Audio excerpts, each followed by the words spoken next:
The following program is brought to you by Poplar Creek Golf Course. For more information, go to poplarcreekgolf.com. And by Burton Collins Clothiers. Fine fashion for big and tall gentlemen.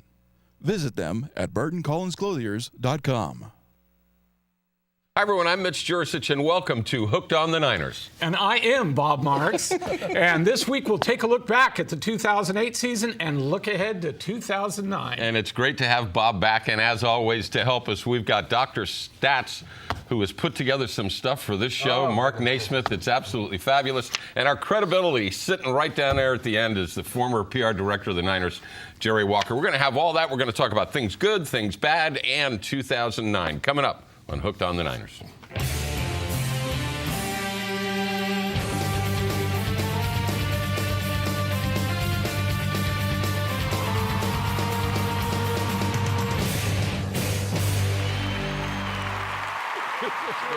Probably for at least 30 minutes, Yeah, exactly. I would hope. I would hope. So, yes. You're on. Oh, okay. All right. Welcome back to Hooked on the Niners, kind of our season-ending wrap-up show. We'll talk about...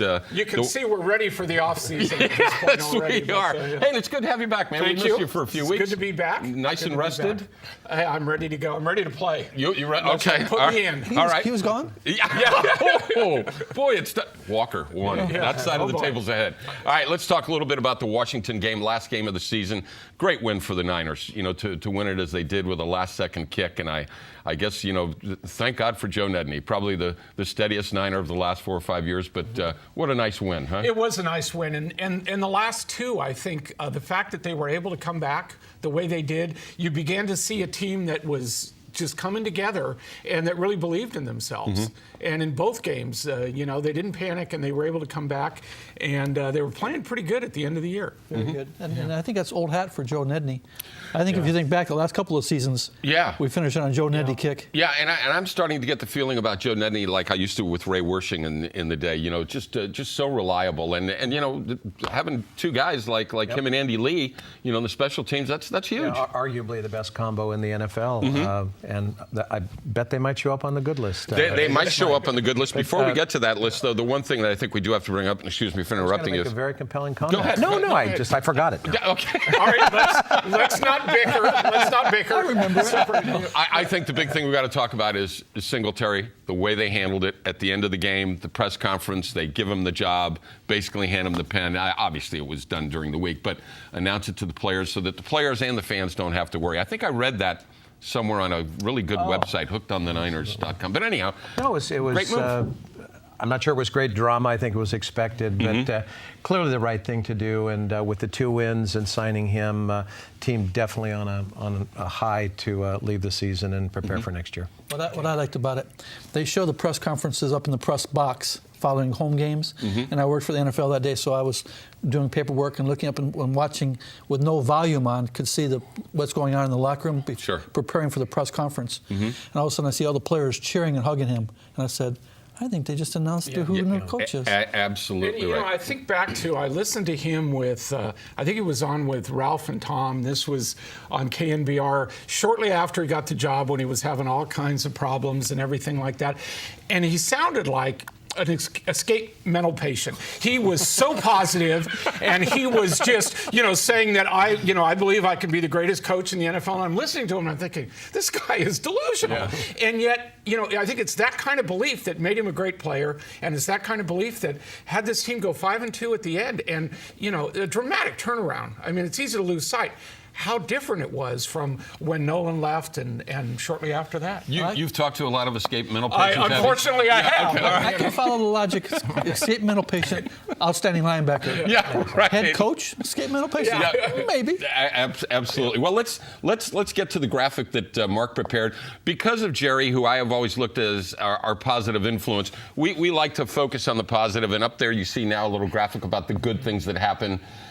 Probably maybe the most important is the one you have up on top is they were competitive in every game this year, Mark. And I think that's what we said we would be looking for. And I've said it so many times. They lost 7 games last year by over 3 touchdowns, and there were a lot of blowouts, and they were in every game. They were very competitive, and we've talked a lot about that this year. That a couple of things here and there, they could have won 2 or 3 more games and been in the playoffs. So incredible progress from year to year. I didn't want to interrupt him. Yeah. I think it was Jamie Williams. They're relevant again. Yes. That's a good comment. Well, and we should, to be fair, they were also very competitive under Mike Nolan. We made a coaching change. They played hard for him. But something happened, and I can't put my finger on it, when Singletary took over. But it just seems like the pieces are in place to go forward from here, and there are a lot of good things to build on as you look at that Sean graphic. Hill would be two words that would come to mind right away after Singletary took over. And I think credit goes to Mike Martz for really changing his offensive philosophy per Singletary's request. They become a much more balanced team, and I think it was effective, clearly. And they seemed to get an offensive line that gelled week in and week out towards the end. A lot of that had to do with the change that Martz made in the play calling and everything. Well, and the insertion of Chilo Rochelle, exactly. who really came to the dance. Consistency there. There's no question about that. And Sean Hill, I think, is a big thing. But kind of interesting that Mike said in his last press conference of the year that Sean, he didn't anoint him the starter. Yeah. He said he will compete, which is a step up because Sean really didn't in training camp this past year. So I think Singletary's kind of leaving the door open. I agree, and I think maybe that name might resurface, Alex Smith. Yeah, exactly. A healthy Alex Smith. A healthy Alex Smith. Now, as we tape this show, they've just signed Tom Rathman, which I think is a great addition. He's got the 49er lineage, and he's a tough guy. Yep. And I can remember one particular time where Singletary was blitzing.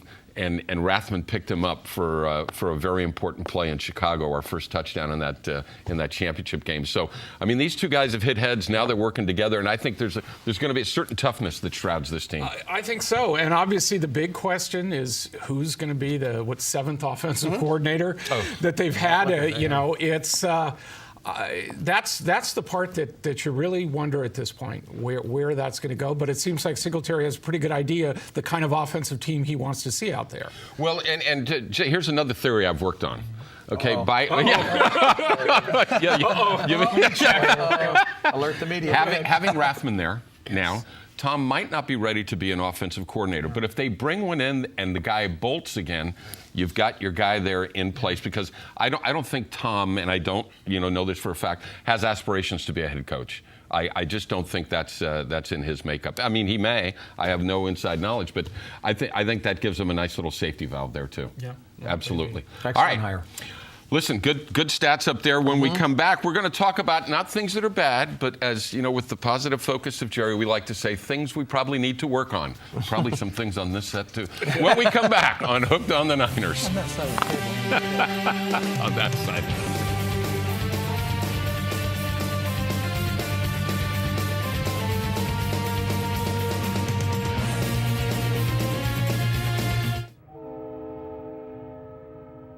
Because I have a doctor's appointment. Because I'll see if something's coming. Because I've done it before. Because I can get out of the way in time. Because is no excuse. Be smart. Be safe. Wait for the gate.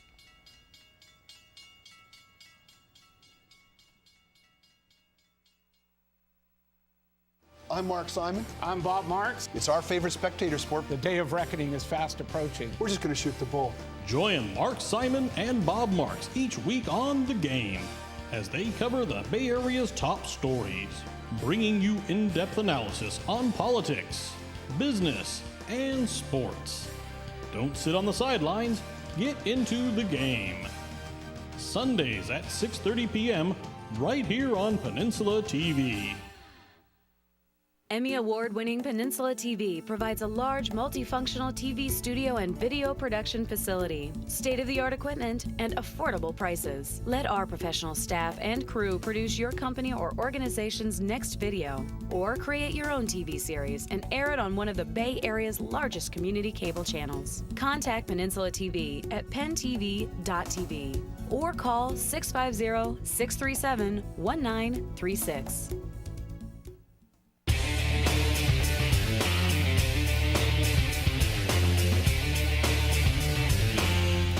Welcome back to Hooked. Yeah, it's not really a hot seat. Welcome back to Hooked on the Niners. Just a little reminder, this is our last regular show of the season. We'll probably be back with some coverage of our Super Bowl party. We'll give you details a little later on, and we'll probably do something on the draft. But as for regular shows, this is it. But you can always follow along with us at hookedontheniners.com. We've got stories and stuff up there. It's kind of a fun place to go. All right. We try to focus on things that the Niners may need to work on. One bit of credit you have to give them is they had a tremendous amount of adversity in the middle of the season, letting go a coach, bringing in a new coach. The new coach probably didn't get off to a great start with something that happened in the locker room, but they got through all of this, which gives us the signs that things are. By the way, yes, I've officially forgiven him for dropping his trowel. Oh yeah. Only because he hired Tom Rothman. Yeah, okay, all right, there you go. But some things that they do need to work on, if you look on this list up here, and boy, Mark made this list. Why is sacks number one on the top of the list? Do you think he wants a Brian Orakpo from Texas? Well, I think you probably dream about at night. Yeah, it's been a while since we've had a dominant pass rusher, and yeah, I mean, you look around, you watch the playoff games, you look around, and you can see some great players out there, and you can see what the Niners really haven't had is somebody to rush the passer, to put consistent pressure on there, and I think that's close to the top priority. Maybe tied to that is a strong safety. I mean, Mark Roman, to me, it became apparent as the season went on that there were a lot of problems there. They need somebody who can be an impact player, who can, really be a physical player. Who can hit with an impact. Yeah. Isn't it true, Mark, that we haven't had an interception out of our safeties in 2 years? Not one? 2 years. Now, you would think that the four of us, we could get two guys and Even by accident, they throw the ball to us, yeah. All right, maybe that's a bad example. Don't give me that look, Dub. Come on, man. You know what I'm Maybe we should trade quarterbacks every couple of plays. Here he goes, and Pittsburgh's really good. But I think I agree with you, pass rush, and we did give up a lot of sacks, as you see there, 55 sacks allowed. However, I think that was early on. I think this group is going to be a little bit more cohesive. I think you got to kind of tighten up the right tackle position. I think Snyder coming back is going to help them, and maybe they look for another offensive lineman in the draft. Well, two things jump out at me. The turnover ratio, the -17, at one time was leading the NFL, which is not an area you want to lead the NFL in, and I don't know where it ended up, but they that's were something a heck of a lot better. They have to shore up, and they actually fumble the ball a lot, and were fortunate to get on a lot of their own fumbles, so they made a lot of mistakes, which I think the new regime will work on significantly.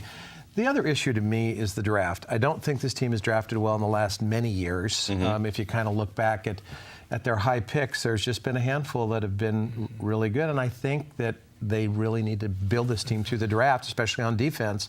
I looked at their team, and they've got 7 guys on that defense that are not drafted. Yeah. That they are free agents, and you look at some other teams like New England, 10 out of 11 starters are draftees of the team. So I think that's a focus area for them. The senator from the South Bay would right. recognize. I didn't want to interrupt you. No, he was on a roll. However, double-sided coin or double-sided edge, or whatever, the sword. Yeah. There you go. Yeah. That's what I was going to say. Yeah. What he just mentioned, the free agents.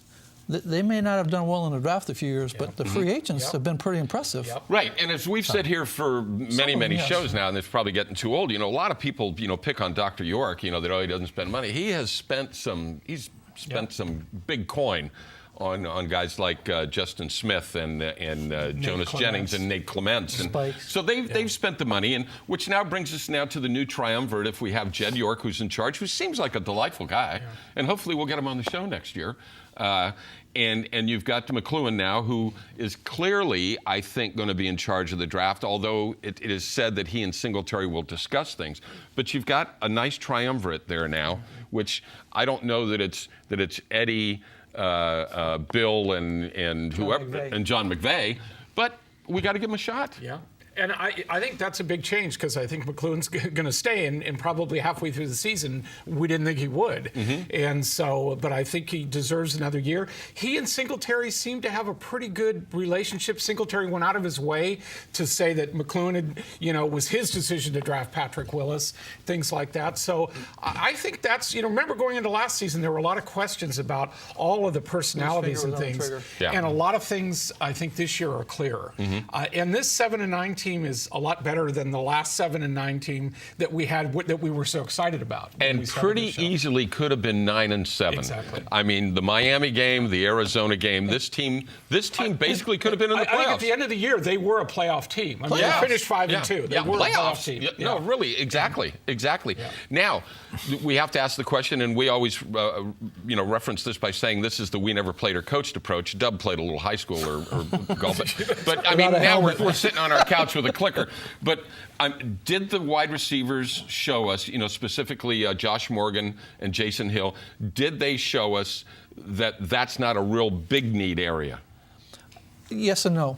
And you've got that old receiver, the young old receiver. Yeah. Isaac Bruce. Isaac Bruce had a great year. Something else. There's some talent there, and with experience, it's going to improve. Right. And it's going to get better. I think you could still use another receiver or two, yes. Yeah, I wouldn't put it. I think the emergence of Jason Hill and Morgan and Ziegler, too, maybe eliminates that as being the most significant draft needs for them. I think we thought maybe a safety, an offensive tackle, and a pass rusher. Just a quick comment. I know I've been yapping a lot. I would like to see them get some, at least consulting help with the new triumvirate. I mean, a new president who's never presidented at 27 years old, a brand new head coach, and a guy who's been a GM for a little over a year.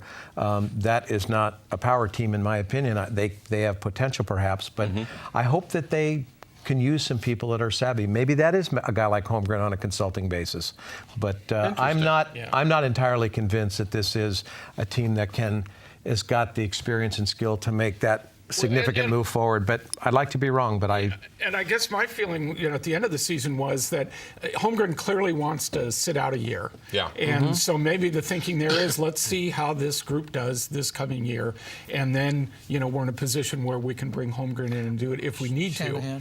But or something like that. But so what do you think? They just give them a cell phone and an admin and a corner office and say come in once a week? But maybe it's some help around the draft. Yeah, I mean, they had a very questionable draft last year, and I think they got to have a good one this year, especially to keep the momentum of what they built. And as we looked at your list here, one of the things that jumps out, Vernon Davis.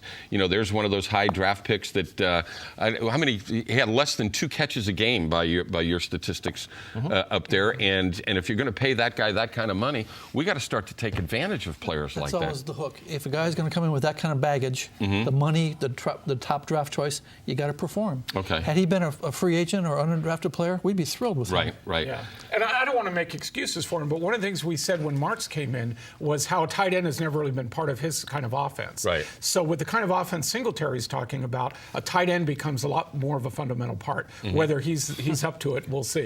Not a 6th draft pick in No, the overall draft. I hear time you. of choice. Walker had a pretty good season too. Yeah, absolutely. We'll end the segment with we'll end the segment with 2 words. Taylor Mays. Did I get the name right? Yes, I did. Okay, it took 16 weeks.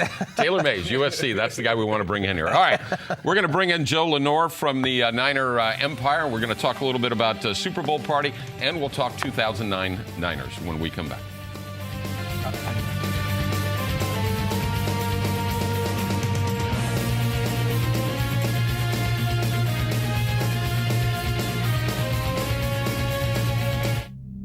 Since the dawn of civilization, humans have sought knowledge and wisdom.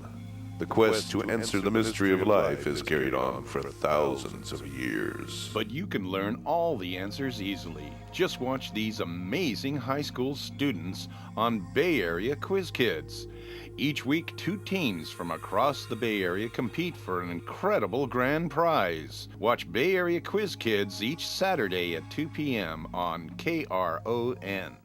Look around. Technology is everywhere. It affects all of us, so it pays to know the latest high-tech trends. At Tech Close-Up, we spot what's hot and what's not before you hear about it anywhere else. We meet the folks who dream up these incredible innovations that change our lives. We're coast to coast, covering the full scope of the high-tech world. Plus, we make it understandable, and more importantly, we make it fun. So stay on top of this fast-paced, high-tech world we live in. Don't miss Tech Close-Up. If you live on the peninsula, there's only one place to get the latest news on business, sports, politics, education, and your community. Peninsula TV, Channel 26, the Peninsula and South Bay's Emmy Award-winning programming resource. For more information or for a programming schedule, go to pentv.tv or call us at 650-637-1936. Peninsula TV, your community programming channel.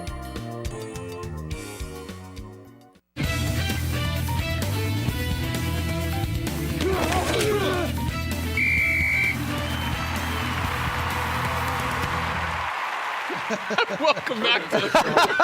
Yeah, that's exactly right. That's right. Please excuse us. Yeah, right, exactly. We're just having too much fun. All right, welcome back to Hooked on the Niners. We're going to talk a little bit about next year, but we have Jill Leonor joining us here from the Niner Empire. Just the nicest group of boosters you can imagine, and we've got a big Super Bowl party coming up on the 1st of February out at Poplar Creek Golf Course. Dominic's. Yes. And you can go on the website and it's the graphic is we have the 2009 schedule. We have all those things. Yeah, we have all those things. But tell us a little bit about it.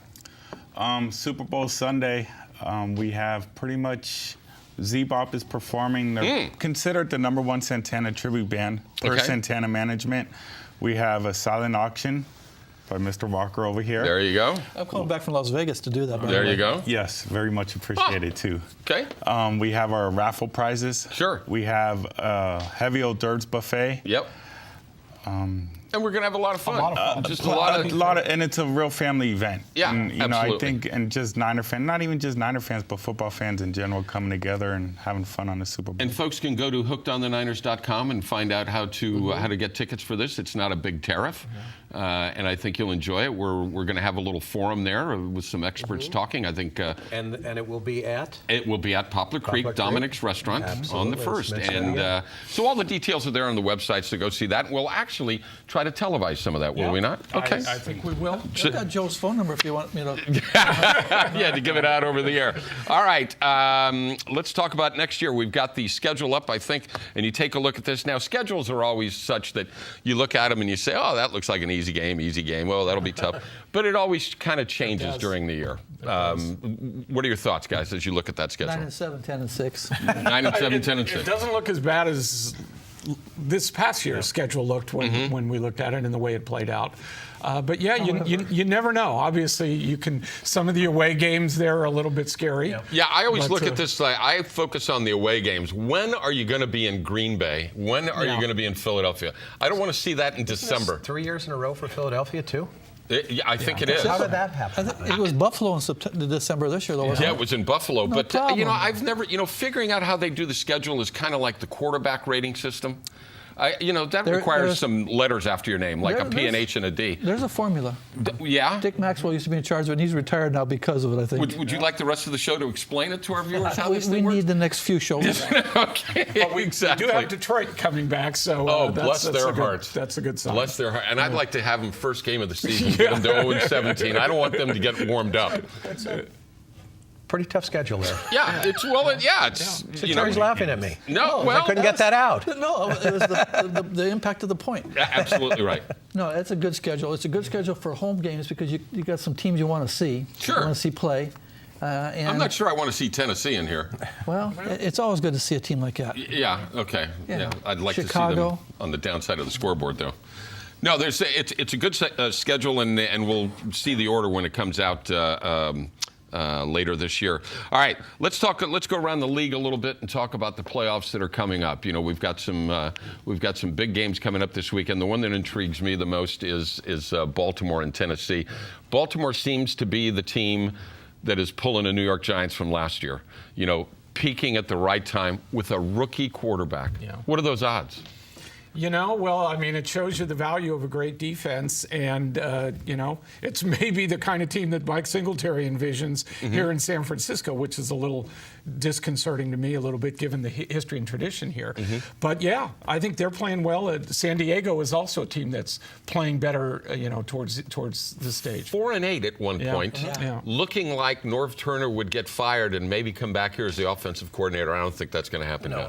No. And Philadelphia, I think you'd have to say, is joined Giants. The party is a team that's playing with a lot of velocity right now, and I think the quiet character in this list is the Carolina Panthers. I agree. They've got a very good football team. I think they'll beat Arizona at home. So there's a lot of parity. This is going to be a tough call. Yeah, it is. It is. Go. I would rather see the Cardinals be playing at New York rather than at Carolina. Carolina might be your Super Bowl champion. If Brandon Jacobs is healthy, are they the team to beat the New York Giants? I think so. I mean, their running game is incredible with Brandon Jacobs there. He's a monster. Oh, he's just trying amazing. to take him down is a difficult task. What is he, 275? Something like that? A running back? He's big. He's a big guy. And I mean, I would imagine, as we talked about safeties, a guy like that breaking through the line of scrimmage untouched, and you're the only thing between him and the end zone, can be sort of a daunting task, I would assume. Well, and the thing they got going is they've been there before. I mean, it's still fresh in their minds, and they're playing well. Okay. They take away, a couple of their losses couldn't be explained. They're playing very well. Let's who's going to end up in the Super Bowl? That we'll be watching at that party with all our friends from the Niner Empire at Poplar Creek. Who will be there? Well, I said, I don't know if we have this on record somewhere, but at the beginning of the season, my Super Bowl picks were the Giants and Carolina, for the championship games, I mean. The Giants and Carolina, Pittsburgh. Hey! Oh, sorry. That's right. And Tennessee. So my 4 championship game teams are still alive. Still alive. But I think maybe Baltimore scares me. Really? And Carolina, they both play similar. Tough, rugged, physical, and they got just enough offense not to get you in trouble. Well, I don't know if the networks would like that. Would they, Mark? No, I don't think so. Yeah. I like Carolina. I really do. I think they're going to have not a tough game this weekend, and I think the Philadelphia and the Giants are going to beat each other up to death. Yeah. I'm going to say Carolina and Tennessee. Thank you, dear. Yeah, and in favor of Christy, who just yelled that out. Christy's a big San Diego Charger fan. Ronnie Lott said, I guess yesterday or today, he thinks the Chargers are going to. Christy, you're a Charger fan? All right, we'll talk slower. That was odd. I apologize on air. Oh, now she's got a Charger hat there. The thing about Carolina that gets me, though, is, and I agree with you to a certain extent, but they're just too much of a, which Jake Delhomme is going to be there. Well, as Jake goes, so go the Panthers. Well, absolutely. So that makes me a little bit nervous. Nice running game, though. Yeah, they do have a nice running game, but very nice defense. And so does New York. New York's got a very nice their defense banged up a little. That could be a great. Who do you think's going to be there in the end? I want Arizona for the underdog. Really? Yeah, I want Arizona. Rooting for the division? Yes. There you go. Since it's the toughest division in the NFL. Oh, well. This guy's sick. I like Philadelphia and Baltimore. Philadelphia and Baltimore, you think would be the McNabb's Super on Bowl. his way back. Okay. How about you, Bob? I think Carolina and Carolina and Baltimore or Tennessee. I mean, I guess I'm still thinking maybe Tennessee. Geez, way to go out on a limb. You name named a every couple other team. Yeah. You forgot your Steelers. Right. Keep in mind, my background is a political one, so we don't like to find out who's playing in the game.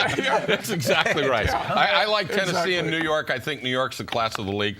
All right, one more time. Super Bowl party. Go to hookedontheniners.com. Come and join us. It'll be on TV. It's going to be lots of fun. And look for a draft show here. And remember, Taylor Mays. That's the guy that we want. Guys, can't thank you enough. Happy New Year to you and to all of our viewers. And it's been another great year. And let's hope we can do this again in 2009. All right? Okay, hands in the middle. Everyone here. We'll see you next year. Watch your water. That's it for Hooked on the Niners. Playoffs.